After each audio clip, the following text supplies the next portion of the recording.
तो भाई देखिए, आपको मैं बताना चाहता हूँ कि जैसे जो रायुगा था, ठीक है। रायुगा जो था वो इतना ज़्यादा पावरफुल कैसे बना, उसके पावर के पीछे का क्या रीज़न था।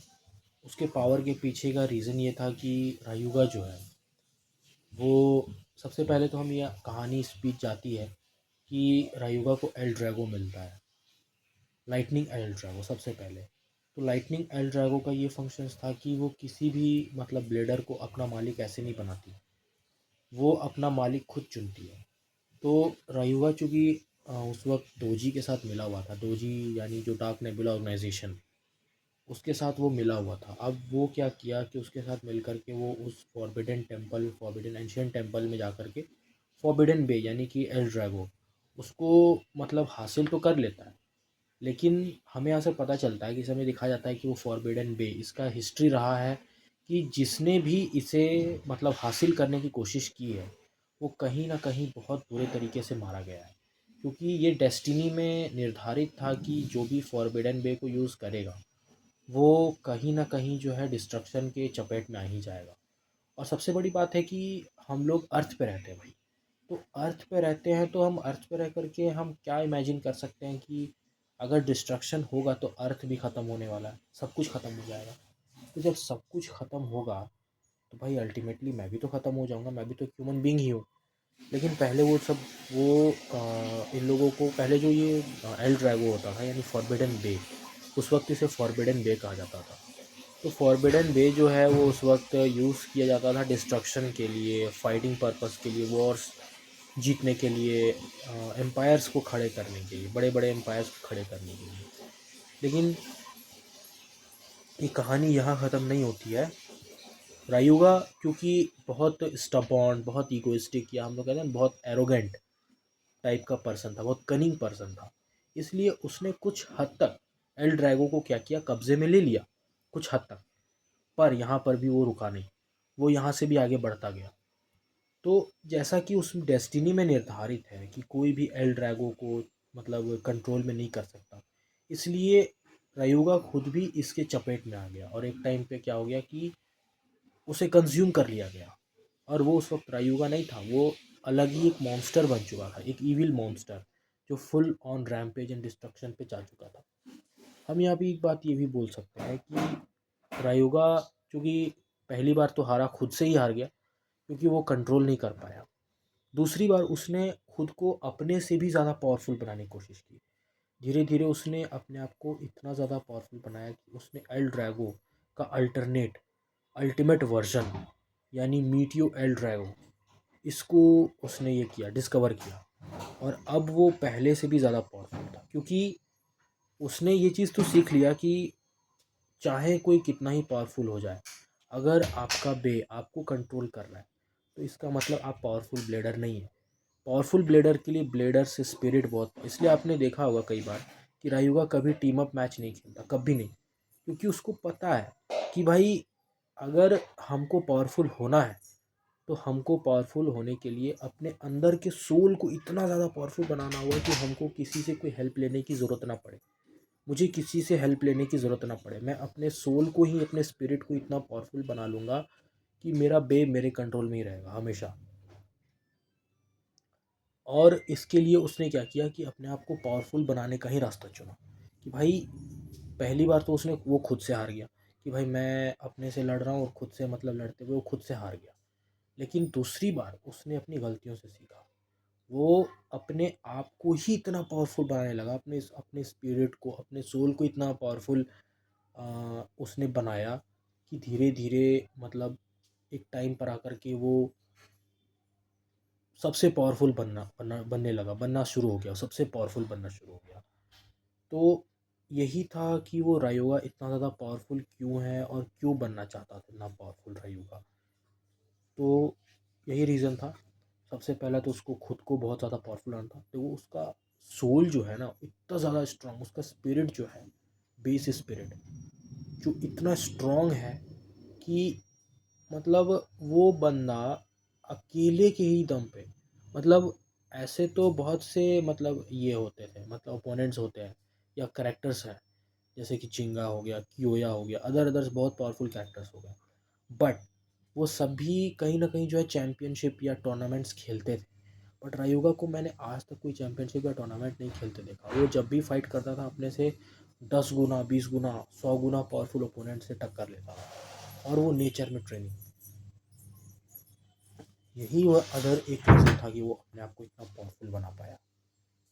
बाकी सभी जैसे आपके अदर कैरेक्टर्स हो गए, वो सब भी अपने आप को पावरफुल बनाए, बट उन्होंने कुछ ना कुछ तरीका आजमा कर अपने आप को पावरफुल बनाया। But Ryuga on the other hand, वो बंदा खुद नेचर से ट्रेनिंग लेता था। नेचर में ऐसे टफेस्ट और ऐसे मतलब होते हैं ना डेडलीस्ट जगह, जो मतलब जानलेवा, जहाँ पे इंसान इमेजिन नहीं कर सकता।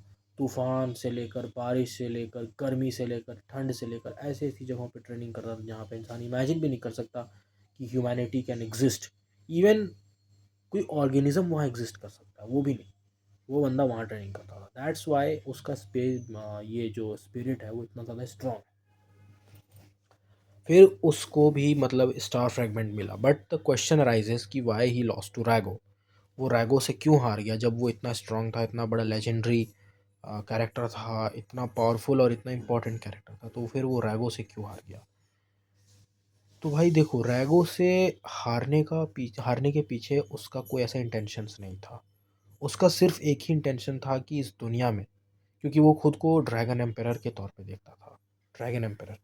और ड्रैगन एम्परर का यहाँ मतलब ये होता है कि ड्रैगन एम्परर का यहाँ पे मतलब ये होता है कि अ, आप सबसे सुप्रीम हो, आपसे ऊपर कोई नहीं। एम्परर का मतलब क्या होता है यहाँ पर? एम्परर का मतलब ये होता है कि जो बहुत बड़ा साम्राज्य का मालिक हो, और ऐसे छोटा मोटा किंगडम्स नहीं, जो विश्व विजेता जिसको बोलते हैं ना, जो बहुत पूरी दुनिया, पूरा वर्ल्ड का सिर्फ एक अकेला। तो अपने आप को वो उस नज़रिए से देखता था। He considered himself as a dragon emperor. Why dragon? Dragon ही क्यों? क्योंकि ऐसा एंशंट माइथोलॉजी में बताया गया है कि dragon symbolises, signifies sign of power, strength, dominance, confidence and royalty. इन सब चीज़ों को वो सिग्निफाई करता है ancient creature dragon. So he chose and said himself as a dragon emperor. Dragon emperor खुद में ही जो शब्द है वो आपको ये सिग्निफाई करता है कि आप सबसे सुप्रीम हो, आप सबसे पावरफुल हो, आप सबसे रॉयल हो, और सबसे बड़ा कि आप डोमिनेटर हो, आप सब कुछ को डोमिनेट करते हो।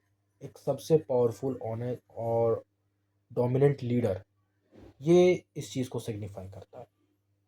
वही चीज़ रायुगा भी है सेम, कि भाई वो रैगो से लेकिन इसलिए हार गया क्योंकि देखिए, फॉर एग्जांपल कि अगर आपके पास कोई ब्रह्मास्त्र है या कोई भी छोटा मोटा अस्त्र ले लीजिए, मान के चलिए कि आपके पास यम अस्त्र है, ठीक है। पर यम अस्त्र होने का मतलब ये नहीं है कि आप यमराज से ही डायरेक्ट लड़ जाएं और उनको ही हरा दें। ये तो ऐसा पॉसिबल नहीं है। ये तो वही बात हो गई जैसे आपके पास ब्रह्मास्त्र है और आप ब्रह्मास्त्र का यूज़ करके सीधे ब्रह्मा जी को ही हरा दोगे, उन्हें ही मिटा दोगे, उनका एग्जिस्टेंस को ही ख़त्म कर दोगे, और उनकी रची हुई सभी चीज़ों को मिटा दोगे। ये तो पॉसिबल नहीं ना है, ये तो डेस्टिनी के अगेंस्ट हो गया। In fact if it is against the destiny, destiny की चाहे वो अगेंस्ट ही क्यों ना हो, लेकिन फिर भी किसी न किसी कंटेक्स्ट में या किसी न किसी एक्सटेंट में ये चीज़ पॉसिबल हो ही नहीं सकता कि आप उसी को यूज़ करके क्रिएटर को ही ख़त्म कर दो, उसके क्रिएटर को। क्योंकि भाई देखो, अब अगर हम बात करें रैगो की, ऑन दी अदर हैंड अगर हम बात करें रैगो की, तो रैगो जो है वो डियाब्लो नेमेसिस का बहुत बड़ा ये था। उसको मतलब अपना एक सबसे पावरफुल वेपन पोजेस करता था, डियाब्लो नेमेसिस। तो डियाब्लो नेमेसिस इटसेल्फ वो जो है वो हेडीज का सबसे बड़ा क्रिएशन था। हेडीज कौन था? हेडीज था हेल का सबसे बड़ा ये क्या बोलते हैं, गॉड, गॉड ऑफ हेल। ये कह सकते हैं कि एक टाइप से supreme leader of hell, Hades. और वो हेडीज ने खुद ही नर्क को बनाया है, और उसी नर्क के पूरे पावर्स, मतलब बोलते हैं ना कि एकदम from beginning to the end, उसी का जो पूरा एक्सट्रैक्ट सोर्स है उसी पावर से जनरेट, मतलब वो बॉर्न हुआ है डियाब्लो नेमेसिस। उस वक्त उसका नाम डियाब्लो नेमेसिस नहीं था, उस वक्त उसका नाम था सिर्फ नेमेसिस। नेमेसिस था यानी गॉड ऑफ डिस्ट्रक्शन। खुद गॉड ऑफ डिस्ट्रक्शन ने क्रिएट किया था नेमेसिस को। तो भाई नेमेसिस को क्रिएट किया था खुद गॉड ने, और उस वक्त वो सिर्फ बच्चा था, मतलब उसके अंदर कोई पावर्स नहीं थे। धीरे धीरे धीरे धीरे जैसे जैसे डिस्ट्रक्शन होता गया, जैसे जैसे तबाही मचती गई, लोगों में जो भी agony, fear, anger, rage, ego, betrayal, या जो भी जितनी भी नेगेटिव फीलिंग्स होती थी, उन सब से वो धीरे धीरे पावरफुल होता गया नेमेसिस। इनफैक्ट यहाँ पे मैं एक और बात बोलना चाहूँगा कि जो एल ड्रैगो है वो राइट रोटेटिंग बे के पावर को एब्जॉर्ब कर सकता है, भले कर सकता है, लेकिन वो कभी भी नेमेसिस के पावर को एब्जॉर्ब नहीं कर सकता। यहाँ पे ये बात उल्टा साबित हो जाता है। If nemesis comes to its full potential, वो एल ड्रैगो के पावर को भी एब्जॉर्ब कर लेगा किसी हद तक।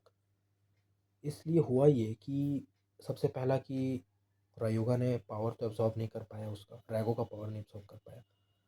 दूसरी इम्पोर्टेंट बात कि ड्रैगो अपना ही पावर, उसी के पावर को उसी के अगेंस्ट यूज़ कर दिया।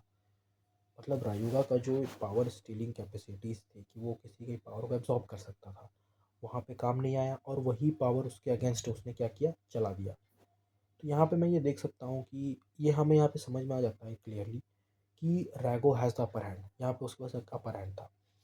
बट यहाँ पे से बताया गया कि ज्यूस बैरियर, यहाँ पे एक बात का जिक्र किया गया था, ज्यूस बैरियर।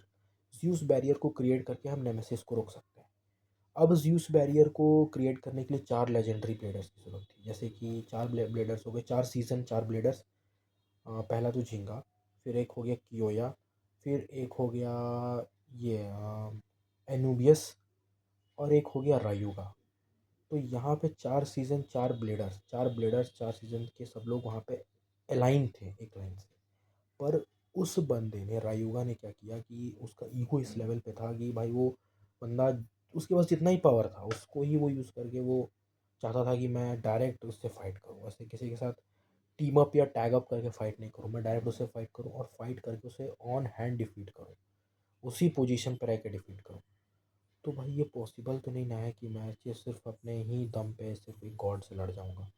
उस बंदे का ऑरा लेवल इतना हाई था, मतलब वो इतना लेजेंडरी कैरेक्टर था ना, इतना लेजेंडरी था कि उसने बिना किसी टीम की, दोस्त की, दुश्मन की परवाह किए बिना डायरेक्ट लड़ गया, ऐसे ही लड़ गया। अपनी भी उसने परवाह नहीं की, अपनी भी परवाह नहीं की, वो लड़ गया। और मतलब ईगो उस बंदे का देखो भाई इस लेवल पर था कि लिटरली वो अपने आप को जिस जैसा मानता था ना कि मैं ड्रैगन एम्परर हूँ, तो उसने पूरे सीज़न में ड्रैगन एम्परर होने का एकदम, वो कहते हैं ना कि पूरा पाई पाई एकदम, पूरा 110% जो ये होता है कि भाई उसका हिसाब कि what is the actual dragon emperor actual में क्या होता है, उसने भाई वो चीज़ दिखा दिया। और उसने उस बात की नींव भी रखी कि मैं ही ड्रैगन एम्परर हूँ इस दुनिया का, मैं ही, मेरे अलावा कोई नहीं। तो यही रीज़न है कि why Ryuga chose to be, he was actually the dragon emperor, he was a legendary player too. सबसे ज़्यादा एपिक कैरेक्टर और सबसे ज़्यादा मतलब बोलते हैं ना गोटेड कैरेक्टर, इतना ज़्यादा कैरेक्टर गोटेड था कि भाई वो on 1 versus 1 God of destruction से लड़ गया डायरेक्ट। यहाँ पे 4 ब्लेडर्स की आवश्यकता थी, चारों को इग्नोर करके वो अकेला लड़ गया एक टाइम के लिए। और मतलब कुछ पल के लिए, या मान सकते हैं कि कुछ एक्सटेंट के लिए उसने गॉड ऑफ डिस्ट्रक्शन को भी, बोलते हैं ना कि आश्चर्य कर दिया, वहाँ हैरान कर दिया अपने पावर लेवल से। एक पल के लिए वो भी हैरान हो गया था, जो रैगो था वो भी हैरान हो गया था कि भाई भले ये बंदा इंसान ही है, लेकिन इसका पावर लेवल भी ऐसा नहीं है कि, ऐसा क्या मतलब इसका पावर लेवल भी इस हद तक है कि रैगो को अपना स्पेशल मूव इस्तेमाल करना पड़ा, पूरा पूरा जान लगाना पड़ा उसको हराने में। और जान लगाया तो फिर पता ही था कि जब वो इधर से अपना पूरा पावर लगाएगा तो इसका तो एंड निश्चित है, ये तो मरना ही है। तो यही रीज़न था कि अपने ईगो की वजह से वो मारा गया, रायुगा। बट मैं ये बोलूँगा कि रायुगा was the legendary and the most epic character and the quoted character itself। भाई हैट्स ऑफ, जिस भी इंसान ने उसे डिज़ाइन किया है, उसकी मेंटालिटी, उसका एटीट्यूड, उसका ऑरा, उसका पीक, हर एक चीज़ मतलब अलग ही डायमेंशन का है। Even he lives in earth, but वो नॉर्मल अर्थ के लोगों के कंपेयर का नहीं है भाई, वो बहुत ऊपरी लेवल का बंदा है, बहुत ऊपर। आज के लिए बस इतना ही, दैट्स ऑल। मिलते हैं अगली वीडियो में, तब तक के लिए बाय बाय।